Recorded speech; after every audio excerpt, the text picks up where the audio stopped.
In the real world, travel changes our outlook on things. Travel wipes out our ethnocentricity and exposes us to other cultures, thinking, and ideas. Why should it be any different in our role-playing games?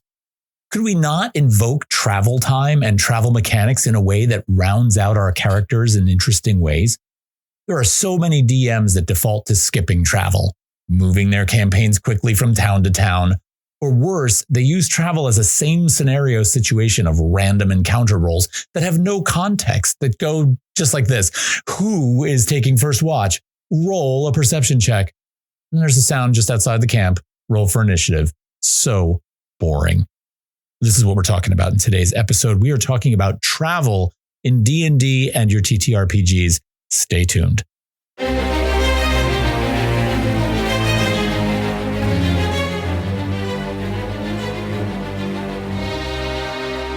Hey everybody, welcome to iCast Guidance, your weekly Dungeons & Dragons and TTRPG podcast, where every week Rich, Garrett, and I pick up a subject around the culture of gaming and discuss it with you. So without further ado, sharpen up those daggers. We're going to get started right now.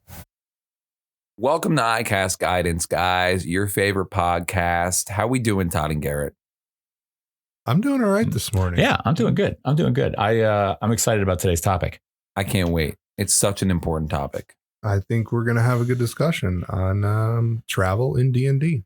But you know what? Speaking of travel, we're traveling to PAX. Yes, we are. And I'm mega excited about that. I can't wait. My first convention, actually. I know. And you want to know what?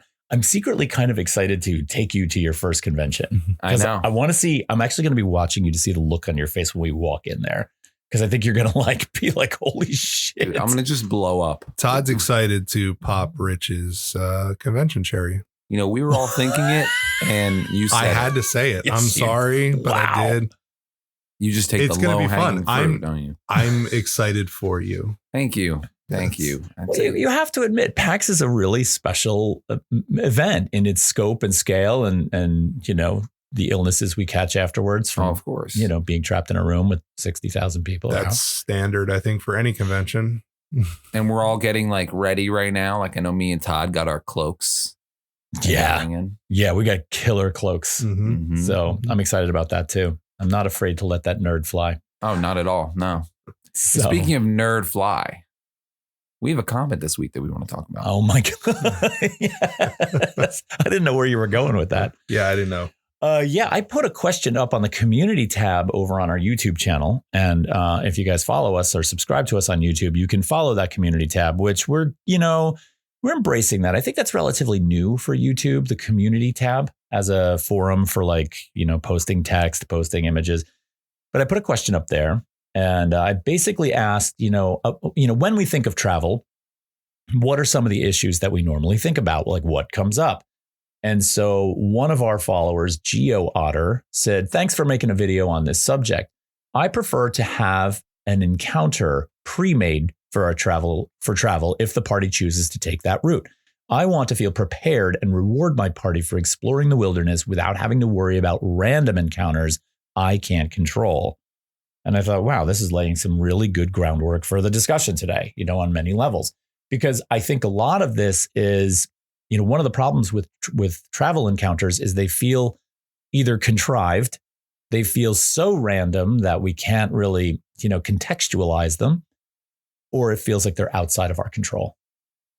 Yeah, and the two things that this does is that it could possibly make it blend into the story of your campaign and flavor it to make it look like it matters instead of that it was just some random roll. Mm-hmm. You know what I mean?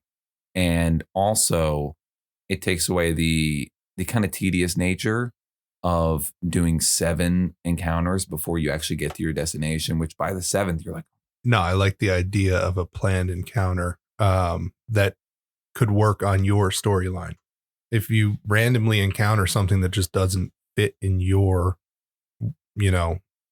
setting, just doesn't make sense. That's the problem with the random encounter tables, I think. Yeah, absolutely. And I think one of the things that I was, remembering is that when you are creating your own random encounter tables, because it's encouraged to do that in the Dungeon Master's Guide, to create your own random encounter tables to sort of contextualize it. So I mean, the D&D manuals get that these things should sort of point towards the story. But I think that Geo Otter's, sort of total preparation in this is actually much more wise, because now you can help to sort of fill out or flesh out elements of lore, elements of, the current task they're performing, whatever. One last thing on that is I like random encounters as a way, and I'll talk about this later, as a way to drain resources. So if you find that your party is always going into combat fully prepared, all the spell slots, all the hit points ready to go, and they're wasting everything you lay at their feet, it's because you don't have enough combat encounters in a given session. So they're coming at it after a long rest and they're good to go. Whereas if you have 7 random encounters or 7 planned encounters by Geo Otter's, sort of preparation, then you can have a party come into something serious where they're really depleted. Yeah. And then when you're depleted, it raises the stakes, makes it more important, makes it exciting. But I have a question to press to you guys. If you were to do something like this, do you pretend like it was randomly rolled, or do you just go along with it? I think that's a fantastic question. I love that question. So as the DM, I am absolutely going to pretend like that is a random encounter. And so maybe to Geo Otter's point, I would have 7 or 8 of these written for the next potential 5 sessions of D&D that we're going to play. I'll have a small notebook with, here are the random encounters they could encounter, and then roll on those, right? But they are contextualized. Yeah. And there are some ways that we can change it, like, having them roll for like maybe the severity of how dangerous it is, right? Or how beneficial it could be. There are all these things. We'll get into that kind of stuff later on how to make travel better. Well, I think maybe this is a good point for us to actually open the topic and just kind of like jump into it, and get going with this. So today's topic is around travel, as if you haven't already figured that out, we're going to be talking about. But the thing about travel, and the reason why we decided to talk about this, is travel can be a slog. Travel for a DM can feel empty or uninspired. It can certainly feel that way for the players. And Garrett, you were going to look up, you typically come in with rules as written. What do you have on this one? Because I know it's vague. So it's very vague. I mean, we go back to the standard 5e from 2014, because I know we're in this crossing over period where all these new content books are coming out. But if we stick with the standard, one of the first things they say, skip long travel. I think that might be a little rough. I guess it really depends on your game, though. It might have a use, or, hour by hour, roll on a random encounter table. I mean, the fact that those are the 2 options they give you are crazy. There's so much in between those spectrums that can be engaging and fun. It's like they left it out pretty much. It's like they were lazy in 2014. Yeah. Well, I mean, and we did a very brief, we don't own the DMG yet for 2024, but we did a brief thing online, and it seems like they expanded it a lot more with more tables, different travel distances, weather encounters. It seems like they, fluffed it out a lot more, but we didn't get deep into it. Well, and I think that's partially inspired by some of the scenarios we've seen on the mega shows that are out there around D&D, and how well they handle travel scenarios, and how that sort of helps to sort of fill out narrative, right? There are lots of things that can happen in those spaces, right? And I think that's one of the reasons why maybe Wizards of the Coast felt a little pressure to say, let's make this something. Yeah, I agree on that. I think travel can be a good time for role play, building the story elements.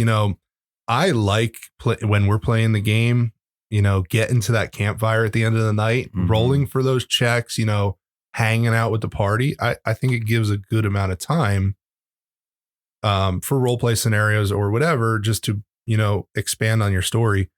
If you're cutting that out completely, I think you're losing like a part of your game, really. Yeah, I think that like this is a chance to flesh out the world outside of the main campaign and add stakes when you think about, all right, I could possibly do something that would affect all these lives that I've interacted with on the road. These people just doing their day-to-day thing. I think it's super important to the story. And how many times have we seen, the two people in the party that are on the watch in a given night, if you give them a chance to have a conversation, by the fire or in the dark, as they're sort of looking out into the forest or over the sort of field, this is a chance for them to begin to reveal things about themselves, which is what you were getting at, Garrett. Yeah. That is a chance for the party's bonds to grow. Now, all of a sudden, you've got a reason, especially if one of the characters gets a little sympathetic or empathetic towards one of the other characters. There's a chance for a relationship to grow. There's a chance for there to be more agency in combat because that person might be in danger. There's all kinds of ways in which this element that can unfold during travel can contribute to the party's bond. Agreed. So since we've talked about the fact that we don't like the 2014 rules as written, what's one method we can use to kind of improve travel? We have a bunch here for you, but what's the first one? Well, okay. So we talked about contextualized random tables, which really kind of aren't random if you think about it. I mean, so let's say I make a table of 10 options we've got. I know as the DM that in the next 2 sessions, you guys are going to be traveling for 4 days or for 2 weeks, whatever the case may be. The first thing I'm going to do is I'm going to calculate, well, how many nights are you going to be on the road? And then how many random encounters do I think I need to make to potentially spice that up? So if it's 4 nights, I probably want at least 6 possibilities for when you're camping, something that's nighttime. So what does that include? Well, obviously getting ambushed because you had a fire going, but we know this already. Like I'm not revealing anything here, but I would rather sort of say, yes, here is a contextualized table for nighttime encounters and a contextualized table for daytime encounters, because I think they're very different. So that's the first thing I'm going to come up with. I think that in general is a nice step up from the original rules as written, because as we said, if you can make it fit the world around you and give your players a chance to reveal more about themselves through whether it is role play or combat, it's going to add some flavor. So one thing that I found, and I'm gonna credit this to online Pointy Hat. If you've ever seen him on YouTube. Oh yeah. I watched one of his videos on making, travel better. And he breaks up the encounters, not just into combat encounters, but role play encounters and exploration encounters to expand on that. So it's not just the same thing. Okay, found a pack of wolves. Okay, here's a pack of goblins. Here's a pack. Like, do something different. Come across that abandoned house to explore. And maybe in that house, you're going to find information based on your story. Maybe it expands or something like that, or a role play encounter that, you come across a merchant on the road or something like that. Like, there's so many other possibilities. It's not just your standard random encounter to, Right. Fight. Yeah. Well, and here's, Garrett, I'm so glad you brought that up. Number one, because the different categorizations of what can happen during travel are really important, but some of them are easily forced. Combat, for example, here's a pack of goblins, fight them or die, right? But role play as a potential thing to happen during travel is really, really hard to force. So how can you force that? So okay, let me think. Imagine for a minute, the party is traveling down the road, and off to the side of the road, they see a deer, and the deer appears to be laying in the grass. And as you get closer, the deer is kind of moving like in a very rhythmic back and forth kind of way.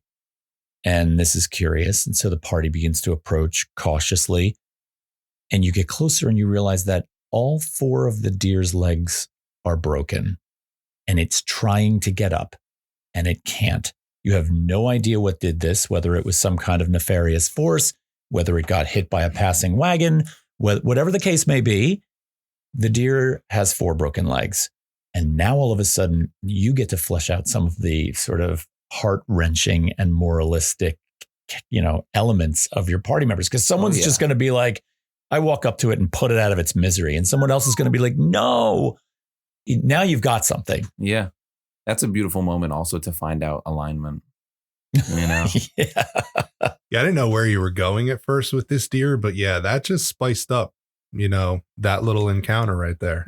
All of a sudden you now know something new about your characters and how they're going to react to situations. Give them moralistic dilemmas, right? I think that's a really great way to go, is give them something that's going to really test their morals. Yeah, because you can do a lot of things with that.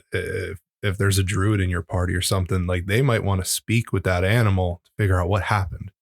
Maybe someone planted that, deer there, and it's going to be an ambush now. Right. And maybe someone's right on the other side of the hill. It's like, this party's going to check out this deer, but I'm going to take advantage of them. And I love the idea that if the druid speaks with animals, especially after there's been some kind of debate amongst the party, the druid speaks with animals and the deer is like, please don't kill me. I have 2 fawns in the woods that need me, Yeah. Or it's like, kill me. Exactly. Put me out of my misery. Exactly. Every moment for me is pain. Yeah. Please end this. So, and as a DM, that's a lot of power. You got to play each of your players off one another. Yeah. So, okay. On top of contextualizing them, Mm-hmm. I have a really interesting way I found online to kind of give some player agency to which kind of spectrum that the encounter is going to land, right? Or the intensity of the encounter. So this goes along with like skill checks. So over the course of their destination, right, they have to make a certain amount of skill checks. They need, let's say, 4 successes to get to the end. If they roll 4 in a row, no failures, they get there no problem. You can, describe some roleplay moments or just what they see, but they get there no problem. If they fail one, there's an encounter, but the encounter isn't too largely impactful, right? But if they fail a bunch, then you can really turn up the intensity of the encounter. Yeah. So that adds a little bit of that player agency. So let me ask you this question. Do they make that whole series of skill checks all at once at the beginning of travel, and then how travel unfolds? Do they make it across the term of travel? I guess you could do either. I think they go as it goes. Yeah, as it goes. Yeah. Like, because I was going to bring it in, we mentioned, the big shows. We'll put it out there. Critical Role, like that's how Matt does a lot of his travel scenarios in certain things, is he'll have skill checks to get to that destination. Mm-hmm. So as you're going, maybe it's something simple like a tracking or something like that. But if you fail that, then something might come up or it's going to get more difficult to travel on. And then, you hit that next beat and it'll be something different, a skill check. And it's like, you need to have 4 successes before 3 failures, or you might not find this thing or something like that. Well, and I think mechanically that really makes a lot of sense, right? It's sort of in a way like death saves. It's like you have to make a certain roll over a number of rolls to survive. Yeah, because if you're trying to like traverse a swamp to find, the hag's house or something like that, if you fail too many times, let's just say you get completely lost. Yeah. You get turned around or something. And let that happen. If you fail that many times, let them end up somewhere completely random. Yeah. And find their way back. And maybe it's harder to do that now because they're off course. Mm-hmm. Well, and this to me is the advantage. I know we said we weren't going to talk about hex grids, but as a DM, I want to mention something on that note where a hex grid could come in really, really handy. If I have a hex grid in front of me and I know what direction north is, and I have north pointing towards 12 o'clock, then every grid on that hex I can number in my mind. So the side of the hex that is just to the right of 12 o'clock is 1. And then I go around clockwise, 2, 3, 4, 5, 6. If you fail that survival check, I'm going to roll a 6-sided die. And that's the direction on that hex grid that the party went. And so every single time you fail and move, because if you keep consistently failing your survival checks, then you could be just kind of wandering off deeper and deeper. It's like Sam and Frodo when they're trying to get to Mordor and they realize they're going in circles. That makes sense to me. Yeah, that's an interesting way to look at a hex grid. If you base your map on that, to divert, the failure. Right. Really. Right. Exactly. And then if you do time your survival checks and then the roll for the direction they go in should they fail. If you time that based on how frequently they're moving from one hex to the next, you got it. It's a very systematic one-to-one kind of situation. All right. So Rich, that thing you were mentioning about how we're going to perform a series of survival checks over time. I all of a sudden now have this idea as we're talking that I'm thinking, well, if I know the party's going to travel for 4 days, I might have them make 4 checks of some sort. Maybe they're survival checks right at the beginning. So here's 4 or 5 survival checks, make them. And maybe one person in the group makes them all together, or maybe each member of the party has a turn making one. And then based on those outcomes, I'm just going to sort of generalize in my head how these next few days are going to go, right? Because imagine this, you're setting off to go for 4 days of travel, right? There's a mindset to the party. There's preparation that the party has. Maybe the party went out and drank all night the night before and wakes up fuzzy. And the overall, how when you start your day and it sucks, you wake up and stub your toe in the bed and you're like, God, this is going to be a shitty day. This could be how travel unfolds, where you're like, God, this is going to be a shitty adventure because we just started off on the wrong foot. And this full connected series of rolls could determine that to one degree or another. Then how do you jump in and know what to role play with them and what moments to hit? Well, if you're doing it beforehand. Well, now at that point, I've got my own pre-generated contextualized tables of things. And I can say, well, if they made 5 survival checks and only 2 out of them succeeded, I'm going to take the other 3 that failed and I'm going to make those into encounters. So I was going to say, Rich, when you first brought this up, the more failures you have, the harder it gets. Yeah. You can kind of base it off of that. If you're going to start to travel out, like you said, you wake up or you whatever, and starting that out, it's just not as good. But if you make those checks, as there's 3 out of 5 that failed, base that 4 days of travel, this is going to be, 60% shitty. Right. Versus, right. I like that idea. And again, don't forget, if my contextualized encounters list has everything from combat, like an ambush or some bandits, to the roadside merchant who maybe tries to dupe them, not necessarily attack them, but dupe them.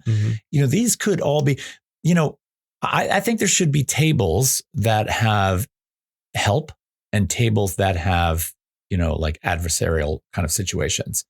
Because then you can also decide, well, are things going well? Let's roll on the table that's going to help them. A merchant shows up that happens to have a push cart with baked pies.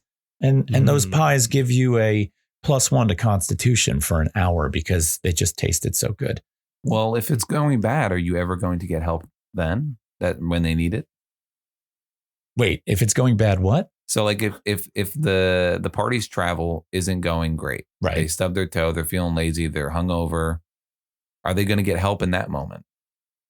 Well, I don't know. I guess that depends on how you are as the DM. Are you going to send help if needed? Well, I'm saying so you're rolling beforehand and you generate that it's going to be a bad journey. Yeah. Right? Yeah. When do you throw in something to help? Because helping usually comes when you need it. Oh yeah, but that's easy. Garrett, you look like were you going to say something. Well, I was almost going to base it off of more of a percentage. Like Todd was saying, roll 5 different rolls or whatever, 3 of them fail.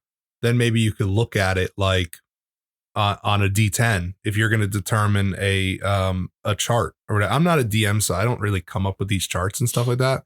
But just thinking of what Todd's saying, if you've got, failures, create that on a die, 1 through 10, maybe that 1 through 4 or 1 through 6 are failures and 7, 8, 9, 10 are successes. And then that would be determining your table. I don't know. Well, I'm thinking, I love this idea and I'm sort of pulling this now. I'm making this up right now. Okay. But I'm thinking about Daggerheart and I'm thinking about the hope and fear system in Daggerheart for a second. And now all of a sudden, let's say those 5 survival checks we talked about earlier, only 2 of them succeeded. So I'm running at a 60% bad rate. What if I have an overall gradient table that basically says, all right, we're going from dark to light. We're going from bad to good. We're going from, adversarial to, hopeful and heroic. And then somehow I am determining where on that scale this overall vibe lies now. So at the beginning of the party, 2 successes, 3 failures, or I should say at the beginning of travel, 2 successes, 3 failures. This is what I'm going to do. But then the first encounter goes overwhelmingly well. And something now pushes them into their morale goes up. They're feeling better about it. So now the fluctuation shifts. And the rule set for how I'm going to roll on my tables changes based on where they are on that gradient. I got you. Make it simple. Make them roll with 2 D20s for these skill checks. One of them's hope, one of them's fear. Oh, but wait a minute. Now we're stealing from Daggerheart. I don't want to do that. Well, quote unquote. We're crossing the streams. Yeah. One is positive and one's negative. Yeah, I mean, something along those lines. Like to me, I think about the radio dial back here and I'm just like, all right, where's the dial? Is the heat turned all the way up on this, like in a bad way, or are we cool? Is everything okay? Then depending on where that dial lies, and that dial is a mood, and that mood is based on the party morale. And that morale is going to be based on how they deal. Okay. Imagine it's bad, right? And there's an encounter that's tough and a party member goes down. Well, now it gets worse because now we've got a party member that is like almost died. Things just got darker. So what happens? Well, something else is going to happen that's pretty dark. And I don't know what that necessarily means. That could come in the form of anxiety on the trip. And all of a sudden now it's like, all right, you're going to be rolling things with disadvantage for a little while because you are stressed out. You are feeling this anxiety, right? Yeah. Would you make them re-roll the next skill checks with disadvantage? Yeah, maybe. I don't know. I'm just kind of coming up with ideas for how travel can get spicy. Yeah. You just brought up stress. Now, was that a fixed thing when we played Strahd in the book, or was that something that you created? The stress table. So my stress, and to be clear, this is before Daggerheart existed, right? I made a stress table, and my stress table was based similarly. It was sort of adjacent to exhaustion, right? And so if anybody, I think you received a stress point or an anxiety point. If any member of the party went down, everybody got one of these points. You could erase one of those points how did we get rid of them? I think it was based on long rests, I believe, almost like an exhaustion table. It was. And then I created a whole bunch of parameters, a whole bunch of mechanics around having those stress loads on you. And it worked really well. I really liked it. Yeah. I also had the cold table that did the same thing. Yeah. And I think I saw something like that, like a cold table and cold travel. Like if you're in an Arctic environment, you got to bring in other types of, checks, not just, a combat encounter or something. They've got to, roll for how long can they travel before they need, warmth? What are they wearing and stuff like that? There's all kinds of different things to look at. Right. Right. And when we're going to do 3-sentence NPC in a couple minutes, and then we're going to go on a break. But when we come back from that break, I want to talk about getting granular like that. Yeah, because I was going to say that gets very granular, and it's like, do you want to get that granular? Because some of your players might not like it. Well, it just depends on how your party reacts to that stuff. Yeah. I kind of love that stuff sometimes. Yeah, I also do too. All right. Should we do 3-sentence NPC? Let's do it. Sure, let's do it. I think we're at a good spot. All right. So let's figure this out. Can I start off? Yep. Should we give a very brief introduction to what it is? Yes. So for those of you that are new listening to us, every session now we are going to be doing a 3-sentence NPC where each of the 3 of us has to describe a parameter for a supposed NPC. So one of us will tell you where they're from. One of us will tell you a significant thing that happened in their life. And one of us will tell you the thing that put them on the road to adventure. And we are cataloging these 3-sentence NPCs. We are actually going to give them names. We're going to apply attributes to them. And then eventually they will live in a PDF somewhere that we'll give you access to. But right now, this is young, but we enjoy the process. And you can take this to your table as well to create your NPCs at your own game. So can I start us off? Do it. All right. So given that we just talked about cold and exhaustion, I am from someplace far to the north where my family raised me in a very, very minimal housing situation where we had to burn wood for 7 months of the year, constantly, deeply, deeply cold. I think it's the next thing is aspect that an event, right? An event. An event. What is the event? I think because you've had to burn so much wood, I think deforestation is, really coming into aspect here. Really around the town, there's almost nothing left. Either got to bring it in or travel further for it. So that's becoming harder. Nice. That's exactly what I was thinking. So let me finish the last one on why he has to adventure.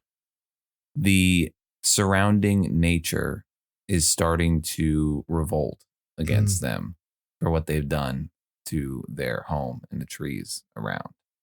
So they have to leave because it's not safe there anymore. Now, to be clear, and I love this. That was great. I love this guy. Now, might be a guy, might be, somebody else across the gender spectrum. But the thing I love about this, and something to definitely remember, is these are NPCs. So they won't all necessarily be adventurers, but this could be the type of person you encounter in a shop who sells furs because he has a long history with keeping warm. And if you happen to just sort of ask that NPC his story, he says, well, I came from up north where we had to burn wood. So, and all of a sudden now you've got the story to fill in. Nicely done. Yeah. I like it. It's just enough to work off of with an NPC. Eventually when we, maybe have them in like card version or in book version, you just flip open and those 3 sentences are all you need to role play this character. And I love, and we've talked about this with the card version before. Let's keep that under wraps. We might be doing a card version of these. All right, we're going to go and take a break, and you're going to hear some words about getting the word out about us, and we'll be back in a few minutes. See you in a few.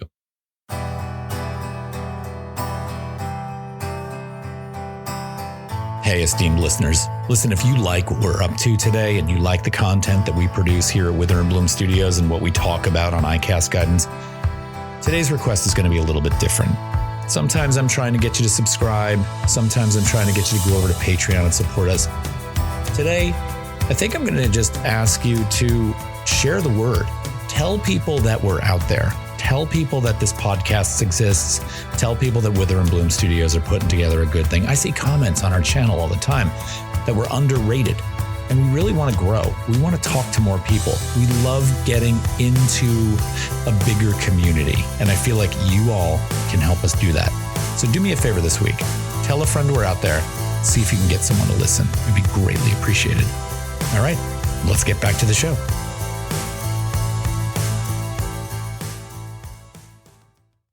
All right, we're back from the break. And, we had some good discussion over the break, actually, that, it's funny when you're doing something like this and you've got all your materials, you worry that it's like, oh my God, do we have anything left to talk about? But we have so much to talk about. I'm like, should this be 2 podcasts? Yeah, we realize there's a lot to talk about. But Rich, you had an interesting thing about scenes and a campaign you ran. What's that about? Yeah, so a while ago, I ran the Spelljammer campaign, and the best moment when any of my party members, we look back and we talk about that campaign, the best moments we had were during this 10-day journey we had aboard the ship. And over the course of that journey, I did my own kind of like form of travel. So I made my list of 20 flavored encounters for the story that was happening around them. And every day I would roll to see if one of them, if an encounter happened in general, and then I would roll on the list of 20 to see which encounter it was. And every day after the encounter, or if there was no encounter, I would turn to the party and I would say, hey guys, are there any scenes that you would like to play out for this day? And the moments that came from this were so beautiful. Like some characters would be like, all right, I want to meet this other player when she's looking over, like the front of the ship, just kind of gazing out. I want to walk up to her and start a conversation. And then they just do that. And it adds so much flavor. And oh my God, the moments that came from it were the best in the campaign by far. And I think just giving them that chance to really do what they think their characters would do on this journey, just will tell a lot about them. And I'm going to assume, based on the way you described that your players really reacted well to it too. Like they enjoyed that. They loved it. Oh my God. And not only that, it made the party bond stronger. That's fantastic. Yeah, that's kind of like the fireside chats that we were talking about, like the night camp chats, but exactly. Introducing it at any point in time. Yeah. I like that. Yeah, it definitely adds to the story. Yeah. And when you frame it as scenes, it doesn't need to be like, you just know contextually it's in this day. Right. Mm-hmm. And you can just be like, all right, I want this scene to be here with this character when they're here at this moment. You know, that's fantastic. Actually, I'm thinking about this because oftentimes the fireside chat or this notion that players can now bond is often unknown by the players. They don't come from games or have the experience to realize that, oh, I can actually now build in some moments with someone else that, you know, fill out this story. So when you call that a scene, and it doesn't necessarily matter exactly when it takes place, it doesn't have to have some kind of linear, organic lead in to it happening. It's sort of like, let's put in the scenes now. Like, who wants to do what? And exactly. And there it is. And I got this because, you know, I'm an actor and a film guy, and I look at when I'm DMing as like a movie. You know what I mean? And you need these certain scenes in this certain day, but you know, they can be in any order. And I can't tell you how many times when I've played, I've wanted to do a thing. I've wanted to say something to someone, but the moment did not come up where it fit in place. And I just let it go. But that fixes that problem. Yeah. Okay. That's a perfect thing. I like that. It really worked well. That just leads to, you know, amazing role play. Yeah. Just adding those things in there. For sure. And I think that's a good segue to talk about the kind of 10 Candles-esque travel that you can also do. It's kind of like the one I just mentioned. Picture this, right? Your party enters this mysterious woods for the encounter, right? And you roll the dice to find out which player, maybe there's 6 at your table, you roll a d6, you land on one player. And then you turn to that player and you say, okay, what do you see when you walk in the forest? And you put some of that agency on the player to build this experience together. Well, and I think that's as the DM or GM in any game, I love that because now you're sort of saying, hey, let's train the players to build out the story. And that's beautiful. Yeah, I like the, you know, building on the story. That happens in Daggerheart. That's kind of what we do. I mean, yes, 10 Candles, we played that. That's exactly how that went. But more story driven, create that experience together. You know, I love that stuff. Yeah. And it's going to take a DM that's okay, like letting the reins off a little bit and trusting the players. But you know, absolutely. If they could do that, it might reap some rewards.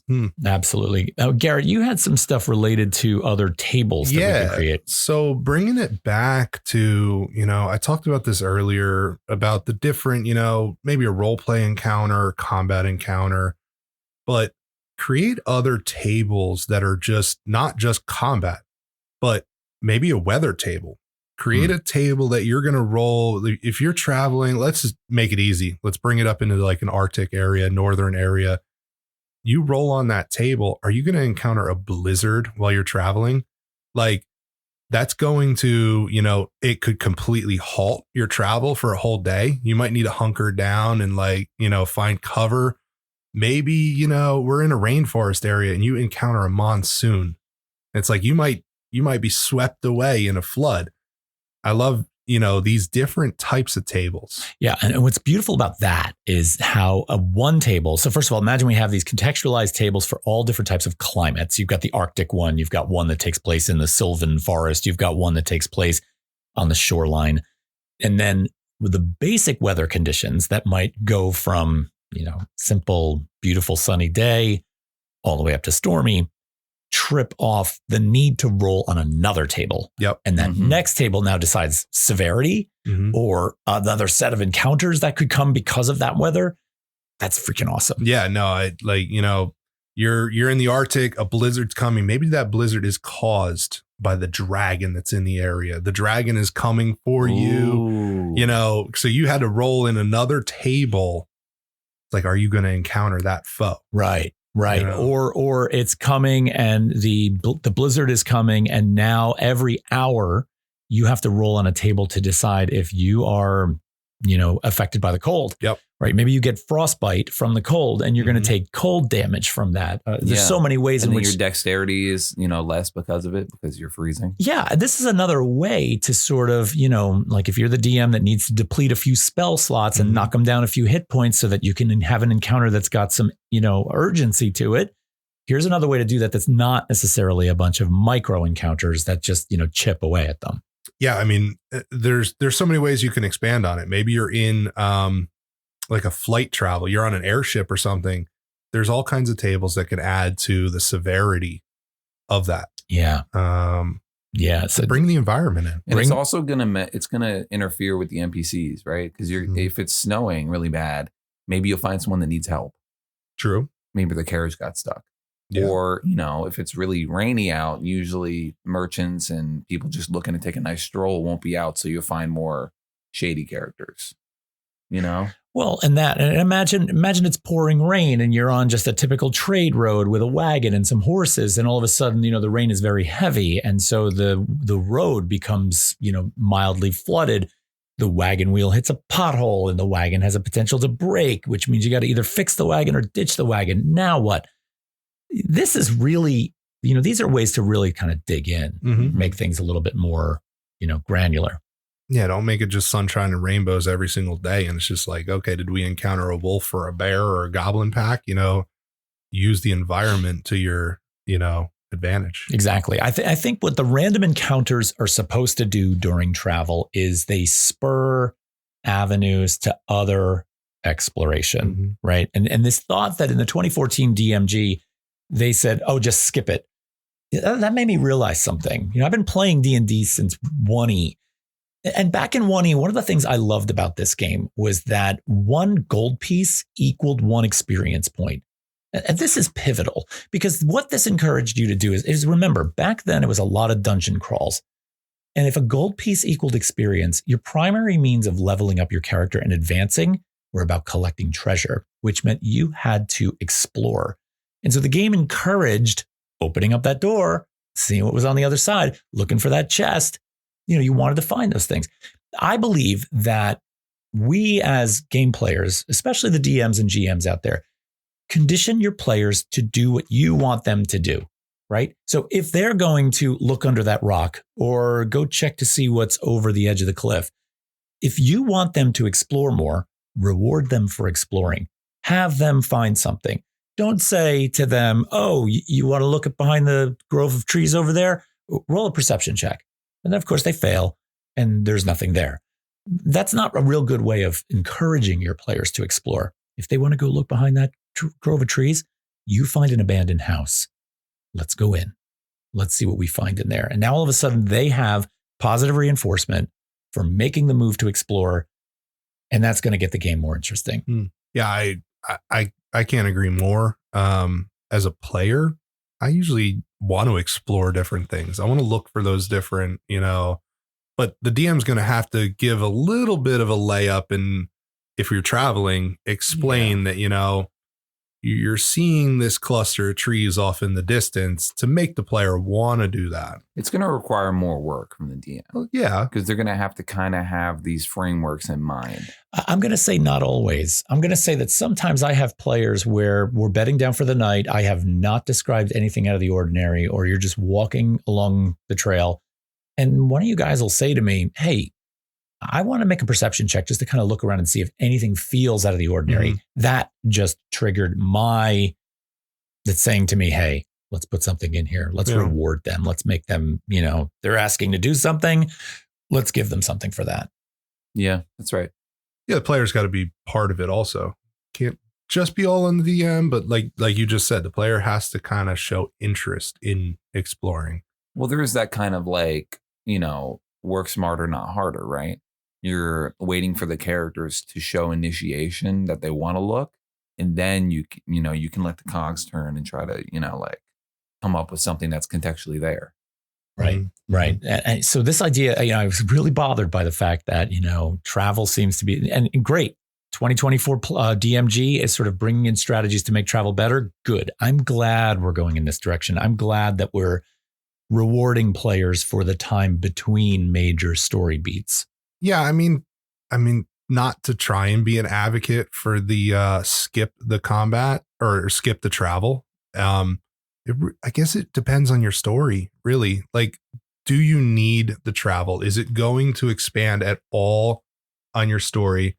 Or are you just going from one major city to another And does your party care about that travel? Well, I got an answer for that. And I'm glad you said that. Is the key thing I think travel does. And you can decide as a DM whether or not this matters to you or if it matters to your party. Travel offers a sense of scale. Mm-hmm. If somebody realizes that to get from one city to the next, it is 10 days and that 10 days will be arduous, that makes the 10 days feel real, or it should say it makes the distance and the scale feel real versus, all right, you guys spend a few days traveling and you're in the next city. Yeah. I have no sense of how large that space is. Mm-hmm. Let me cook here for a second. I got the perfect answer. Okay. Hit us. Travel is an early games thing, right? Because when you're a lower level, it doesn't take a green dragon to put your party in a perilous situation, right? But let's say you're level 15. What is going to scare your party? I mean, encounters have to be kind of, they need to be tense to mean something. Mm-hmm. And in the early game, you're usually going from one new place to the next new place.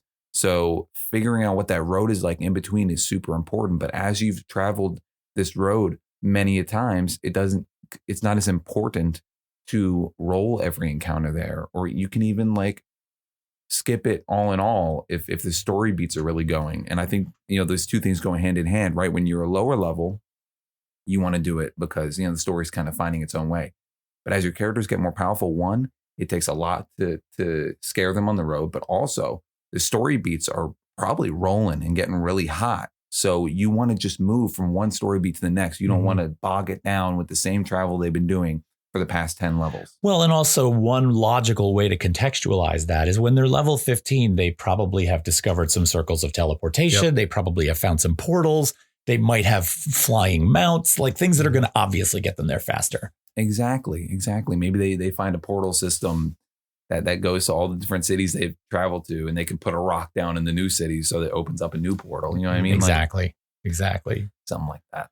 Yeah, so no, you said it perfect with the low level traveling. And as you get higher up in levels, you're just fast travel's going to become more of a thing. Yeah. And I like how you said it, that as you're a higher level, what on the road are you going to really encounter that's going to stop your party? You're going to find a lich on the road? Yeah. I hope not. That contextually wouldn't even work for the world. No. You know what I mean? No. But, and the other thing I'm going to just add on to this idea is that as a DM, low-level travel is a place to train your players to explore the way you want them to explore. So that later in the game, when they've got to figure out something that's really deeply rooted in the lore, they now have the training as explorers and people that sort of try to take the game apart on the level you need them to because you trained them that way. I love that. It's like a a reinforcement place, a training ground for this campaign. And I wish that more people would look at it like that. Agreed. I think one thing that we got to touch on is, and this goes solely into the hands of the DM, but keep your encounters story-based. Like, I know in the campaign that we're playing currently here, that what we've run into at night on our random encounters or just on the road in our random encounters have a lot to do with this like one band of like goblins, this pack that's, pretty much trying to take over the world. We keep running into them. Or, if you've got this one group of bandits that you keep running into in your campaign, it brings such a like flavor into those encounters that they actually matter. Instead of just a random wolf or a random whatever, bring life into it. Yeah, well, repeat encounters are I think a lot of fun to play with as a DM, right? And even like think about it, they don't even have to be like repeat enemies. Well, think about in real life, how fun is it to see an old friend randomly?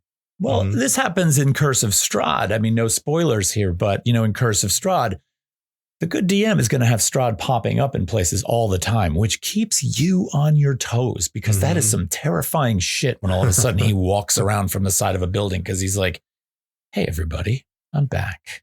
Yeah. I'll say that was. It was a great time. Scary. It was a great time. I wasn't stressed at all. But again, back to travel. This is a place for those things to happen. You're on the road.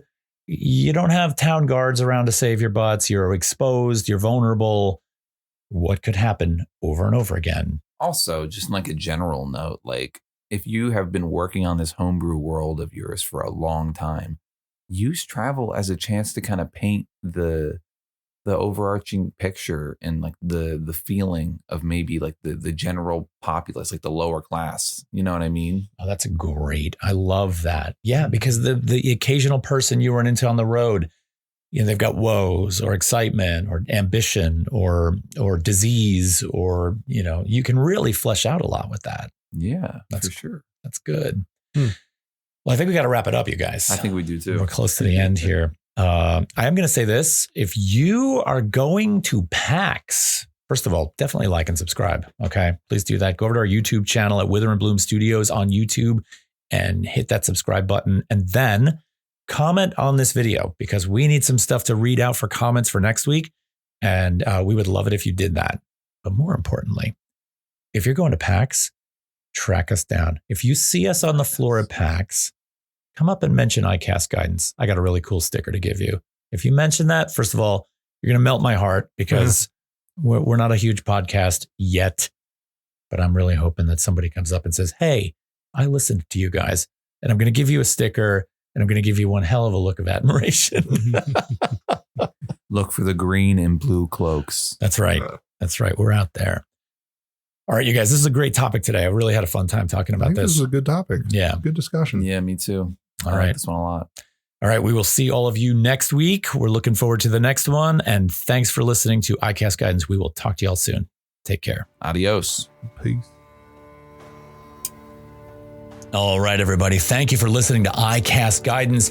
iCast Guidance is produced by Todd Lambrix, Garrett Brennan, and Rich Froman.